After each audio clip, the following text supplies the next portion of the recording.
In the 1980s, the Dominican Republic faced significant challenges, including political unrest, economic instability, and limited opportunities for its people. High employment and inflation left many struggling to provide for their families, leading a wave of Dominicans, including my own family, to immigrate.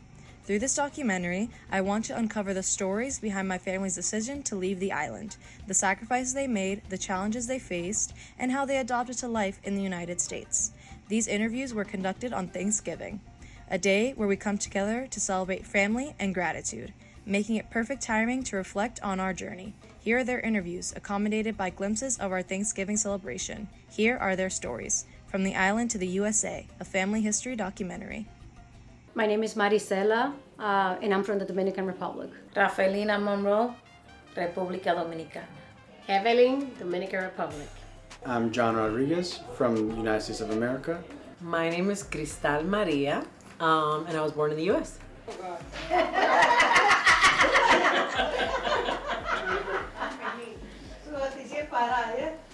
Well, my childhood in the Dominican Republic was amazing. I had great memories when I was growing up there. I grew up on the countryside, so it was very family oriented.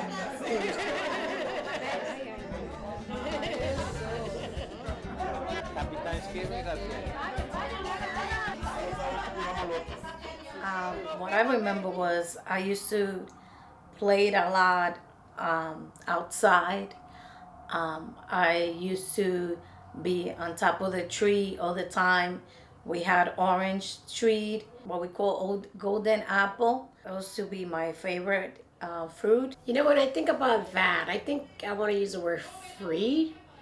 Like it was not structured. You know, we live in a small town, Mocha, which when I was growing up, there was no electricity, there was not a lot of cars, the roads were not paved, no running water, you know, no refrigerators. So we were just literally playing outside all day with the neighborhood kids. The first time that I came to the U.S., I remember, like I said, I grew up in Dominican Republic, which the weather is really warm and beautiful.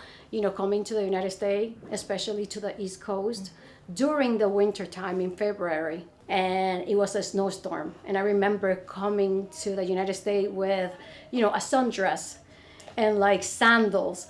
So that was pretty, you know, shocking. My parents were here. We were coming with our uncle, and they thought the flight was gonna be delayed to the next day. Well, the flight didn't got delayed to the next day. It got delayed like whatever, 6 hours. So we literally got into JFK, like, I don't know, at night, but no one was waiting for us. So we had no coats. It was like super cold. Like winter in the 80s is nothing like compare what it is now. Can you name one tradition you think you passed on to your kids from the Dominican Republic that you took with you from there? Well, you know, the language, right? To make sure that they speak Spanish, the food. So my kids, they know, you know, our Dominican food, what we eat, mango, you know, the salami, you know, our rice and beans and meat and all those things. Tía, ¿cómo está la comida? Amazing. Oh my God, this is the best. Music too. So merengue, bachata, making sure they know how to dance as well. To have the love for the country, I send my daughter to the Dominican Republic every summer so that she could learn, you know, what is it being in the Dominican Republic, and also to learn the language. How do you think moving to America has shaped who you are today? Oh my God.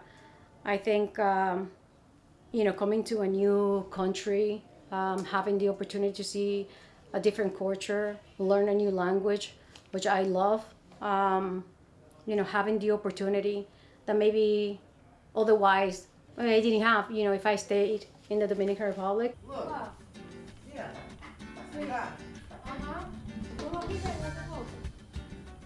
I know a fair amount about our family's history in the Dominican Republic, and I learned about it multiple ways.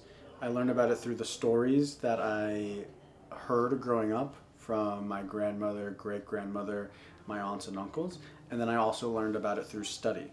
So learning about the DR and the history allowed me to also put in my family history into context. Little stories about what it was like growing up there, especially for Nani. She's always like reflecting on the past and the way it was in her childhood and raising her kids there. So like one example of how it influences my everyday life is like now that I have a son, so Nani's great-grandson, I am constantly thinking about how I can introduce Dominican culture. So a big one is obviously the language. So I speak to him in Spanish, but I also try to play music from the DR and sort of get him, even though he's only 7 months, get him dancing a little bit. We have a book that talks about famous sites in Santo Domingo, the capital of DR. So in my everyday life, I'm thinking about how can I make sure that he has a connection to Dominican culture.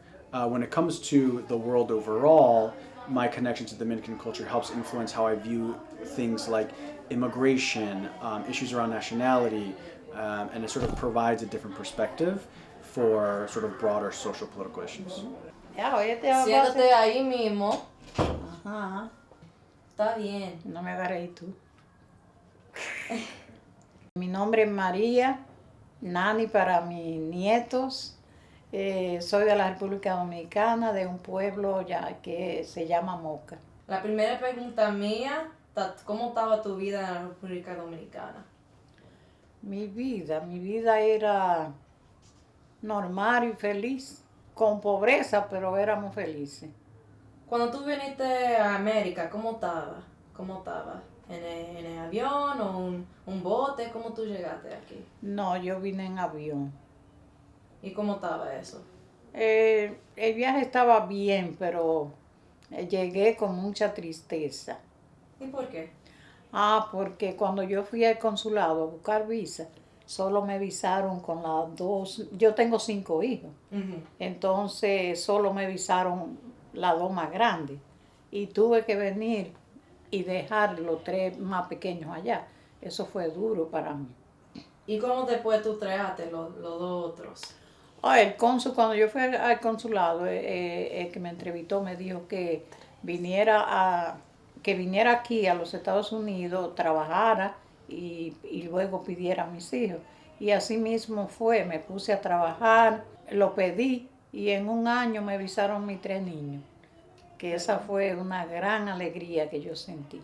¿Cuál estaba tu más grande problema cuando tú primero venías aquí en América?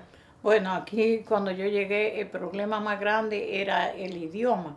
Yo no sabía si llegaba a un sitio a buscar trabajo, no podía comunicarme con la gente porque hablaban inglés. Pero aquí en el lugar donde yo vine, que fue a Washington High, Manhattan, había mucha comunicación entre nosotros, los latinos. Cuando tú estás pensando en República Dominicana, ¿tú crees que estaba mal viniendo aquí y no quedando ahí con tu hijo?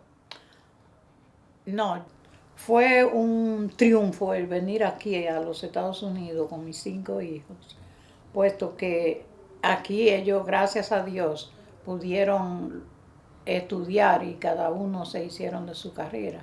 ¿Qué estaba la decisión tuya para venir a América? When you arrived, what were you thinking? Like, why did Nanny bring you to America? What did you think she brought you here for?